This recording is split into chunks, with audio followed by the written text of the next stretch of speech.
What's up, everybody? Welcome to another edition of The Breakdown. So I want to talk about, there's been some videos and, some things going on around on the YouTube here. And they're saying, well, Floyd Mayweather is working with Alex Ariza. And, obviously, he did contradict himself by, throwing some of the statements that he threw out there, about Alex Ariza, and then working with him, whether he works with him all the time, whether he works with him maybe just a couple of days a week, working with him, period. I mean, that's definitely contradicting to what you had previously said. But I think it was I think it was 78. I was watching one of 78's videos, and he said, "Well, it's a double standard. People can blame Pacquiao and accuse Pacquiao and a lot of other fighters for maybe possibly taking some type of performance enhancers or steroids because they're working with Alex Ariza." And they said, well, because Mayweather is seen working with him, why is it a double standard? Why can't you blame Mayweather for taking performance enhancers? And the answer is simple. I mean, I don't know about the Timothy Bradleys, the Marcos Maidanas, and the guys like that. But with Pacquiao, the answer is very easy. Why can you blame Pacquiao for taking steroids at that time and not Mayweather? The answer is simple. When Mayweather asked Pacquiao to do the drug test, he didn't want to. He didn't want to.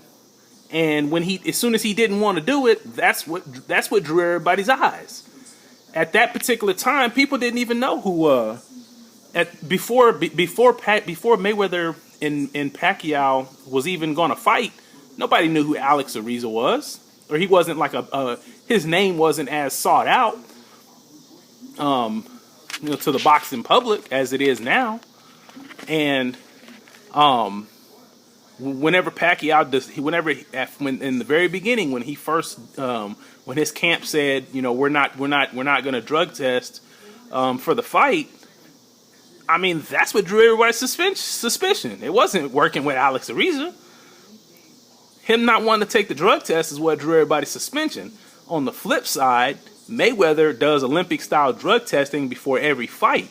So, although it's not a good look for him to be working with Alex Ariza, that's why you have something to stand on by saying, well, Mayweather's not juicing by working with Alex Ariza, because Mayweather and his opponents drug test before every fight.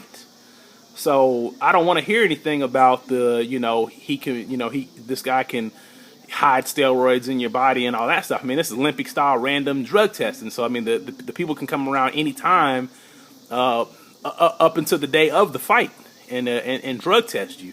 And Pacquiao didn't want to do it, and that's why people tied Alex Ariza's name with Pacquiao as possibly giving him some type of steroids, in addition to Pacquiao, at that time knocking a lot of guys out or doing a lot of damage on people. That's why the double standard exists. But Mayweather, he tests before the fights. He's tested before, I think, ever since he fought Mosley. So you go back, what is he, 46, 47 and 0? You go back 6 or 7 fights. I mean, Mayweather's tested for all of them. And Mayweather's drug testing for this fight. So that's my take on the whole thing. I'm about to cut this video off because I know Pull Counter TV in 78 had a discussion, and I didn't even listen to the whole thing, but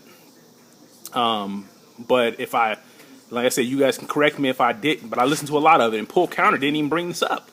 I mean, that's what he should have used. So in conclusion, the reason why we blame Pacquiao for being on, or suspicious of Pacquiao being on steroids, is that he did not want to take the drug test. Anytime you don't want to take the drug test and there's $50, $60 million on the line, or $40 million on the line, and you don't want to do it, that's going to raise some suspicion. And then the reason why the reason why the suspicion's a little bit lower on Mayweather is because, like I said, I mean, it's Mayweather's testing himself before every fight. So I'm out of here.